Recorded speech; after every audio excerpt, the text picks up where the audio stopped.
বিসমিল্লাহির রহমানির রহিম।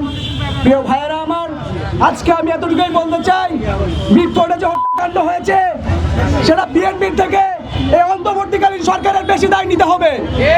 ডক্টর ইউনূস, আমরা আমেরিকার সাম্রাজ্যবাদের নতুন মডেল মানবাধিকার কমিশনের কার্যালয়ে বাংলাদেশে চাই না।